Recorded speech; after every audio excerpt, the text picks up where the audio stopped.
peace-loving citizens of Nigeria. Gẹ́gẹ́ bí ẹni tí ó fẹ́ràn àlàáfíà nílùú Nàìjíríà yìí, àwa ò ní bá wọn jà. Bá ṣe ń lọ ìwọ́n náà ti wà níwájú, wọ́n ń dúró dè wá níwájú. Àwọn wo ló ń dúró dè yìí? Take the video. Take the video.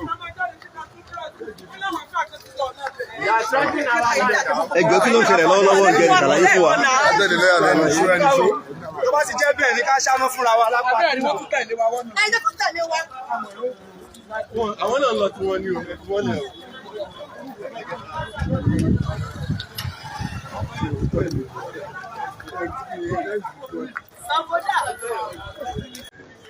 Ní agbègbè ilé ẹjọ́ upper area court tí wọ́n ti parí ìgbẹ́jọ́ Olúwo tìlú Tèdè àti Tani Olọrun, àwọn oníṣẹ̀ṣe ni wọ́n ń lọ lọ́wọ́lọ́wọ́, wọ́n sì sọ wípé àwọn kan lé òkúta mọ́ àwọn, wọn ò jẹ́ kán kọjá lẹ́yìn tí adájọ́ ti dájọ́ tán.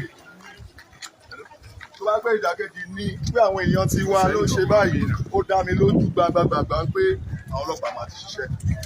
And justice must be clearly seen to be done in all situations. Justice is not a one-way traffic. Yes. Justice is for the complainant. Justice is for the defendant. Oh, yes. And justice is also for the entire public. Oh, yes. So the Nigerian police should uphold justice. Yes. Nigerian police should forestall application. Are you saying you are not satisfied with the decision of the Of course, we will give you confirmation of the court. We are not. What is that law? We are not.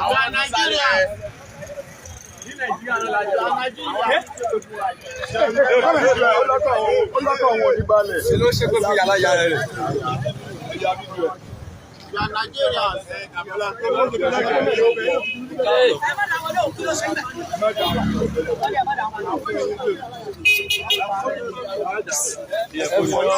àwọn oníṣẹ̀ṣe láyé lọ́wọ́lọ́wọ́ ẹ̀ tán pọ̀ yanturu tí wọ́n sì ń wọ́ lọ. Wọ́n fi ẹ̀sùn kan àwọn kan wípé wọ́n ń lé òkúta mọ́ àwọn.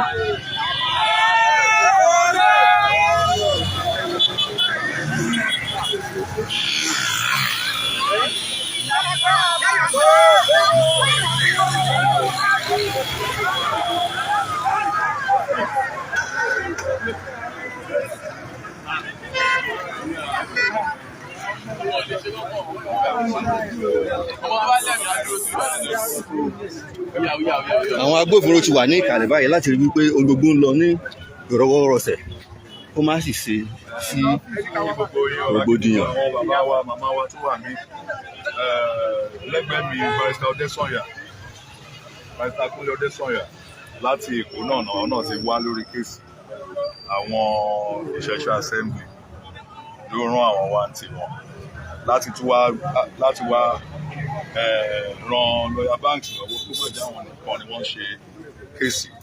Èmi náà orúkọ tèmi Adédàmọ́lá Ọlálékan Ṣólésì, àwọn Yorùbá lẹ́sìn ló rán èmi, adẹ̀jọ pàdé èmi àti Barrister Kúnlé gan ti mọ́ra wa láti Èkó tẹ́lẹ̀, so ó jẹ́ kí iṣẹ́ yẹn kó tún ṣe é ṣe dáadáa. Kí ló ṣẹlẹ̀ ní ilé ẹjọ́ lè ní gẹ́gẹ́ bí a ti mọ̀, a gbé preliminary objection wá ìtakò wá sí ẹjọ́ ti upper area court nílùú Ìlọrin.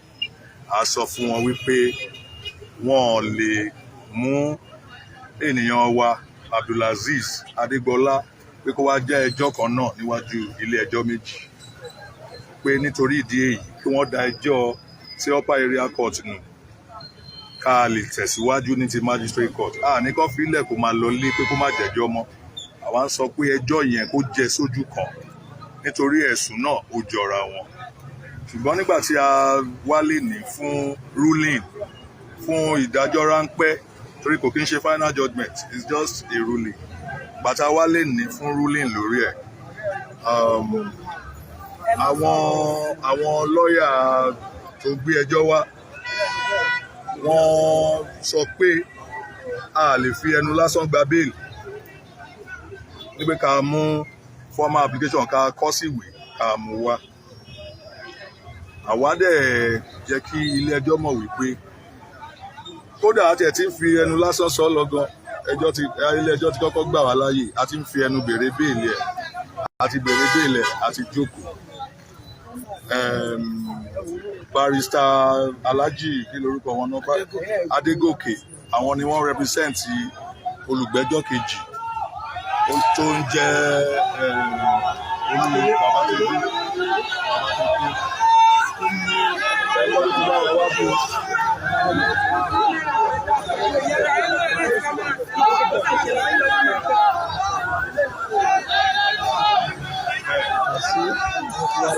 àwọn náà tó wá pẹ̀sì ọmọlẹ́mí tàbí pàṣẹ. àwọn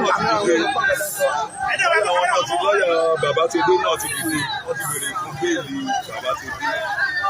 And nínú òfin ẹ̀sùn public fún wọn ẹ̀sùn tó wà délébù ni kò ń ṣe capital offence wọn pààyàn wọn ṣe ẹ̀ṣẹ̀ tó jẹ́ pé wọn allege ẹ̀ṣẹ̀ tó jẹ́ pé wọ́n máa pa wọ́n ni àbí tó máa fún wọn ní ẹ̀wọ̀n gbére ṣe understand.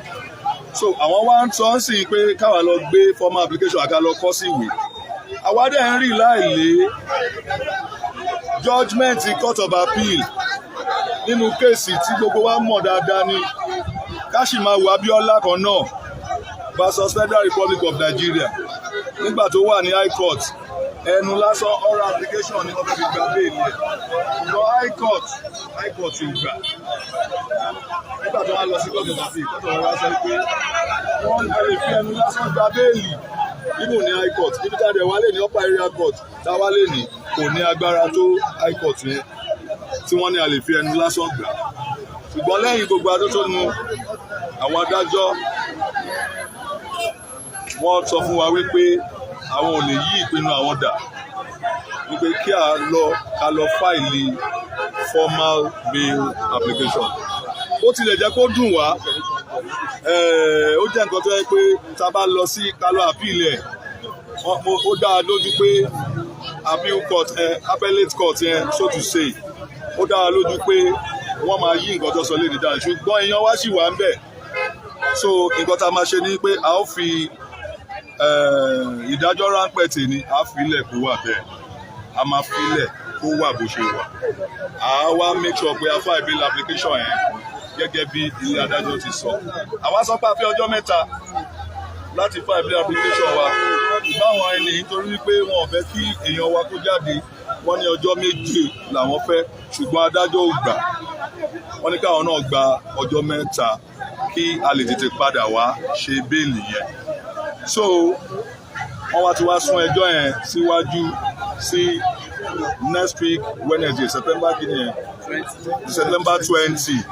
wọ́n wá sún ẹjọ́ yẹn sí àwa sì rí ẹ jẹ́ ká fi yòókù sínú a máa ṣe àádẹ́ sáàbọ̀n in fact a ti pinnu pé ọjọ́ mẹ́ta tó fún wa gan a nílùú ọjọ́ mẹ́ta yẹn láàrin ọjọ́ kan a parí ẹ̀ àádẹ́ sáàbù wọn Olódùmarè fún wa ṣe.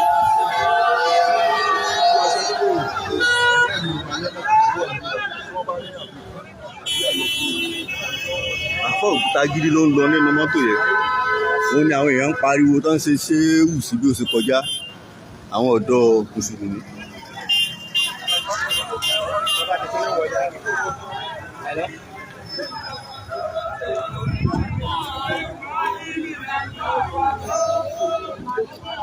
àwọn ọ̀dọ́ ló dúró ní òkèèrè yẹn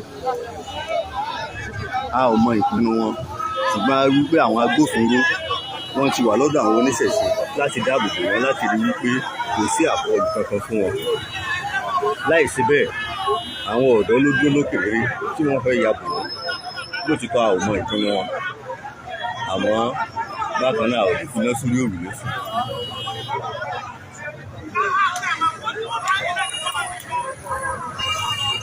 bó ṣe ń lọ lọ́wọ́lọ́wọ́ lẹ́ ń wò yí o ní ìlú Ìlọrin wọ́n ṣẹ̀ṣẹ̀ parí ìgbẹ́jọ́ Tani Olọrun àti ilé ẹjọ́ lè ti sún ìgbẹ́jọ́ sí ogójì oṣù láti mọ̀ bóyá wọ́n ò fi Tani Olọrun àti olú fi ìlú tèdè ní bẹ́ẹ̀lì wípé kí wọ́n máa fi àṣìṣe wá sí ẹjọ́.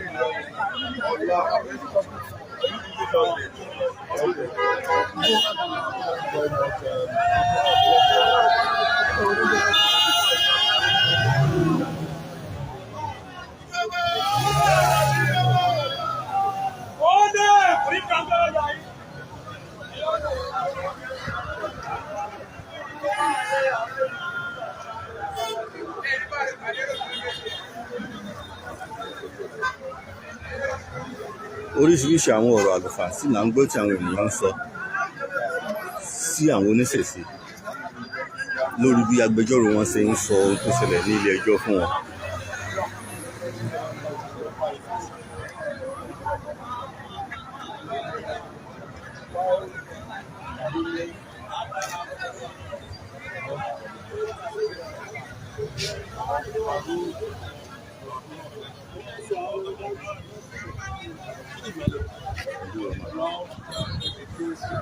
Not an abuse of court process. We, in our wisdom, applied that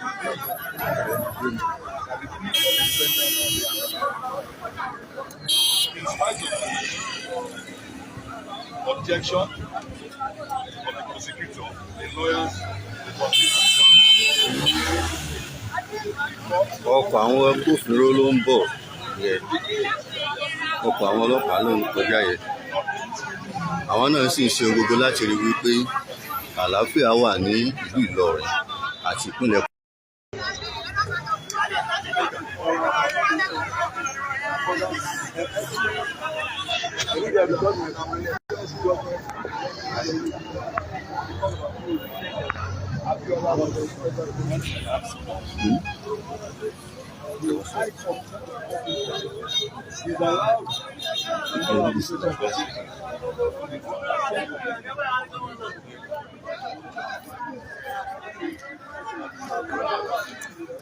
Ǹjẹ́ ẹ lè sọ orúkọ yín fún wa? Orúkọ mi ni Balógun Àbá Ọ̀dọ̀ Sẹ́yìn láti ìlú Ìsẹ́yìn. Àti ìlú Ìsẹ́yìn lẹ ti wá Bẹ́ẹ̀ lórí ẹjọ́ Tani Olọrun. Ọlọ́run. Kí ni ìhà tí ẹ kọ sí ìdájọ́ tí ilé ẹjọ́ gbé kalẹ̀ lónìí? Nǹkan tí a rí sí ni pé Elédùmarè ò ní dà wá láàmú. Ọmọ lọ́ọ̀yà yẹn kò yé wa bó ṣe ṣe tó, kò yé wa bó ṣe ń ṣe tó nítorí pé ẹ mọ̀ pé àwọn jẹ́ ká wọlé tí ọmọ lọ́ọ̀yà wa nìkan náà lè wọlé. Ẹ̀tì nǹkan tí a kò understand ni pé kí àwọn èèyàn àti Elédùmarè kó ràn wá lọ́wọ́ ká rí Tani Olọrun bail, because nǹkan tójú wa ń rí ń bí ó pọ̀ kọjá bẹ́ẹ̀. Àwọn àrífín oríṣiríṣi bí kò máa jòkó fún wa kan kò jẹ́ ká lè bá wọn sọ̀rọ̀, kò jẹ́ ká lè bínú sí wọn. A ṣáà mú gbogbo nǹkan tó ń fi ń kàn wá, à ń mú mọ́ra náà ni. Kí Elédùmarè kó ràn wá lọ́wọ́. Àwọn àgbààgbà náà nínú ìṣẹ̀ṣe lórílẹ̀‐èdè Yorùbá, nílẹ̀ Yorùbá, kán dìde ìrànlọ́wọ́ lórí ọ̀rọ̀ yìí kí àwọn alákatakítí kán má ba ìlú yìí jẹ́ mọ́ wa ní orí. Kí Elédùmarè kó má dà wá láàmú. A ti ṣe wàhálà gan, èrò pọ̀ gan, so wọ́n ń dá many people padà lójú ọ̀nà, ọ̀jẹ́ kan wọlé sí débi tí a wà. So kí Elédùmarè ràn wá lọ́wọ́. Àwọn ìjọba tiwa náà kán ràn wá lọ́wọ́. À ń bẹ Ṣèyí Mákindé ọlọ́lá jùlọ kí gómìnà wa Ṣèyí Mákindé kán ràn wá lọ́wọ́. Ọ̀yọ́ nìyẹn ìpínlẹ̀ Kwara làwọn àwọn wáyé. Ní Ọ̀yọ́ a dẹ̀ ń bẹ gómìnà wọn náà níbí káwọn náà dìde kán ràn wá lọ́wọ́, kán bá wa fi èèyàn wa sílẹ̀ lágbára Elédùmarè. Elédùmarè ò ní da gbogbo wa láàmú. Gbogbo ojú tó ń wò wá àti etí tó ń gbọ́ wa, ẹ bá wa dìde, ẹ bá wa wá nǹkan ṣe lórí ọ̀rọ̀ yìí. Wàhálà yìí pọ̀ jù fún wa, so àwọn tó ní láyé á dúró láti gbogbo wa lágbára Elédùmarè á ní ṣíṣe lórí bẹ́ẹ̀ kó ṣe bẹ́ẹ̀. Ẹ ṣé púpọ̀. Ọ̀rọ̀ láti gbóyè lẹ́nu ọ̀kan lára àwọn oníṣẹ̀ṣe tí wọ́n sì ṣàlàyé àwọn ohun tí ojú wọn rí ní ilé ẹjọ́ àti ojú ọ̀nà sí ilé ẹjọ́. A sì tún wà ní agbègbè Upper Area Court níbi tí wọ́n ti ń ṣe ìgbẹ́jọ́ Tani Olọrun.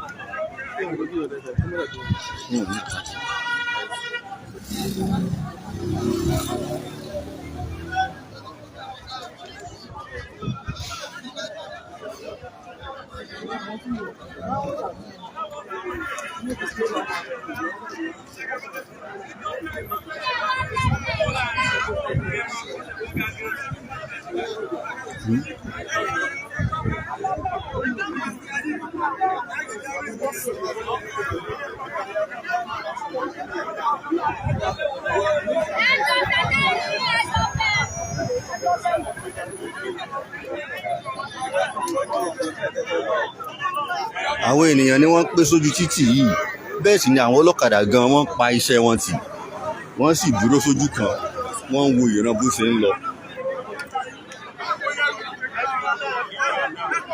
ìlú Ìlọrin la wà lọ́wọ́lọ́wọ́ báyìí níbi tó ti ń ṣẹlẹ̀ níbi ìgbẹ́jọ́ Tani Olọrun àti Olúwo ti ìlú Tèdè. Àwọn àjọ agbófinró wọn dúró wámúwámú láti rí wípé kò sí àkọlù sí ẹnì kankan níbí báyìí. Ní báyìí a ò ní rí ju báyìí lọ, ṣùgbọ́n bí ó ṣe ń ṣẹlẹ̀ náà láti máa jẹ ayín sí. Mo kí ó wípé ẹ kú ìfarabalẹ̀ wa látàárọ̀.